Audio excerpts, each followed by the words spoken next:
Nesse vídeo nós vamos ajudar as pessoas que têm cobrado aqui nos comentários desse canal. Vamos falar sobre as doenças da coluna que podem ser aceitas pelo INSS. Eu explico tudo para vocês que ficaram interessados. Então me acompanhe até o final do vídeo, mas não esqueça de ajudar outras pessoas compartilhando os vídeos do canal nas suas redes sociais, no seu Facebook, na sua lista de amigos do WhatsApp. E se for necessário, podemos voltar aqui quantas vezes for preciso, falando até sobre o mesmo assunto. Para isso, eu peço a sua participação. Comente agora, já deixa aqui o seu comentário, sua sugestão, sua dúvida para que eu possa voltar no futuro. Eu deixo um forte abraço de agradecimento ao carinho que eu tenho recebido nos comentários desse canal. Sejam todos muito bem-vindos. Quero deixar aqui um convite especial para você que ainda não é inscrito. Aproveita essa oportunidade de ficar informado. Inscreva-se agora, ative o sininho das notificações, é de graça. Você não paga nada para receber as informações. E eu, claro, quero agradecer aqui de coração aos mais de 1.010.000 inscritos desse canal. Espero estar ajudando pelo menos uma pessoa e se já ajudar você, compartilhe os vídeos para ajudar outras pessoas. Quando é possível se afastar do trabalho pelas doenças da coluna consideradas para o INSS, vamos começar por aqui. Os problemas de coluna hoje, em outras palavras, todos podem gerar afastamento, seja temporário ou definitivo. O que vai definir a necessidade de afastamento, portanto, é o grau de incapacidade para o trabalho. Peço que você já compartilhe essas informações que são importantíssimas. Já deixa aquele like, aquele joinha para eu saber se você recebe os vídeos aqui do canal. O diagnóstico da doença da coluna e o laudo do especialista médico são fundamentais na hora, pois através dele você poderá comprovar a situação de saúde e o médico vai definir se é necessário seu afastamento de atividade de trabalho ou não. Então não adianta você ir lá no advogado e falar, olha, como é o documento médico que eu preciso? Você não dá aí um exemplo de atestado médico? Isso não existe. Quem vai definir o tempo que você precisa ficar afastado é o médico. E atualmente, se não houver o tempo necessário de afastamento, constando ali no seu atestado médico, vai ser negado pelo INSS. Nós vamos falar uma solução para isso daqui a pouco. Vamos lá, vamos aos direitos. O auxílio-doença é destinado aos segurados que, por motivo de doença ou acidente, se tornaram incapazes de exercer o seu trabalho, acima de tudo, e precisam ficar afastados para o tratamento. Para os segurados empregados, os primeiros 15 dias de afastamento serão pagos aí por conta do empregador, ou seja, o benefício do INSS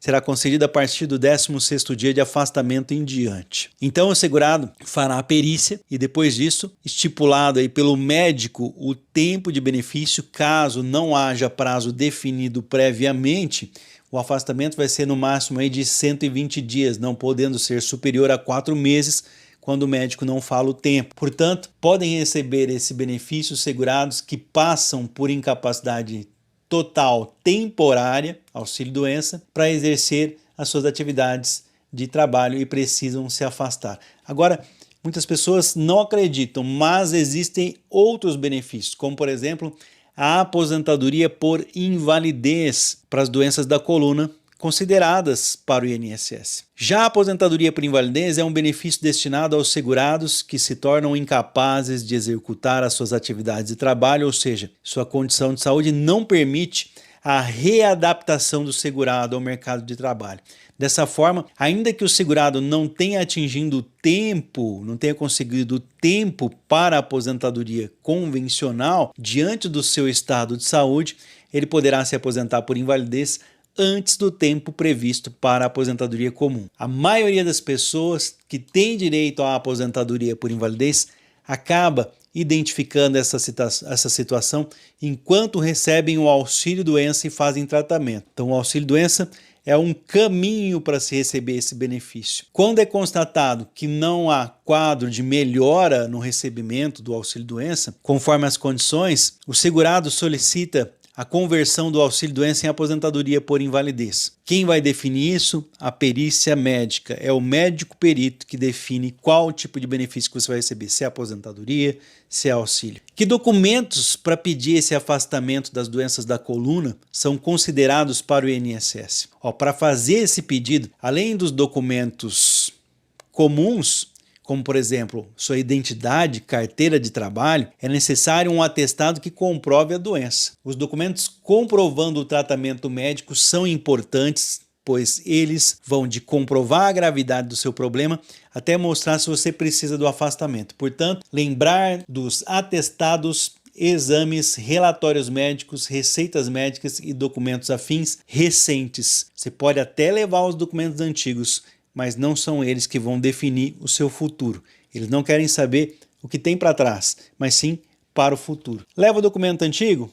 Pode levar, coloca numa pastinha e leva se o médico pedir para saber quando começou o problema, mas você pode estar dando um tiro no pé se não for com a orientação de um advogado. Muito cuidado nessa hora. O que vale mesmo é o documento atualizado, falando quanto tempo você precisa. Às vezes as pessoas vão com documentos antigos. Um grande erro que eu vejo e que é proibido, sendo até causa de má fé considerada por alguns dentro do INSS, é levar o mesmo documento que foi levado na perícia anterior, sem levar um documento novo. Cuidado! Então o que fazer se o INSS negar o seu pedido, se for indeferido? O benefício negado perante o INSS, em outras palavras, nem sempre é o ponto final. Certos casos, por exemplo, podem ser que o segurado aí não instruiu bem o seu pedido com documentos necessários, não levou a documentação adequada, não teve orientação. Ou pode até que o INSS tenha dado uma decisão injusta, errada. Portanto, nesses casos, é importante que você busque o apoio de um advogado especialista previdenciário para analisar o seu caso concreto e verificar o que pode ser feito para garantir os seus direitos. Certos casos, basta um simples recurso dentro do INSS. Em outros, infelizmente, a alternativa é ingressar com um processo judicial para que a justiça obrigue o INSS a conceder os seus direitos. Que não é mais rápido, mas é mais justo. Então procure um advogado, sempre lembra, cuidado com o advogado de internet, tá? Dá preferência para o advogado da sua região, da sua cidade. Então vamos lá, quais os problemas de coluna que são aceitos pelo INSS?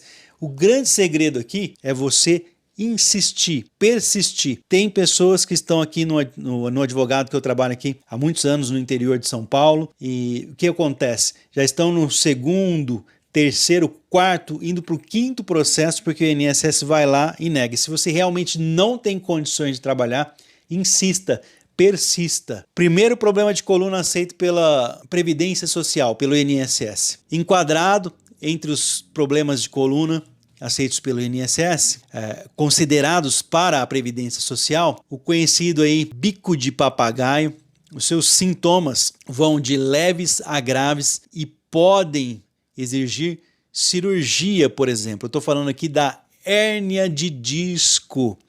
Os sintomas são dores consideradas nas costas, dificuldade para ficar sentado corretamente, por exemplo, fraqueza em uma das pernas ou nas duas. Da mesma forma, formigamento, dor, adormecimento dos braços e pernas, incapacidade de ficar em pé com uma das pernas, ou ficar em pé durante um grande período de duração de longo tempo, entre outros problemas, tá? Como eu já disse aqui, a hérnia de disco pode ser um problema simples ou mais grave, como a hérnia do disco, né, extrusa, e outras hérnias de disco sequestradas, no caso. Portanto, o segurado precisa ficar atento aos sintomas e fazer tudo durante o seu acompanhamento médico necessário para ter ali o seu afastamento.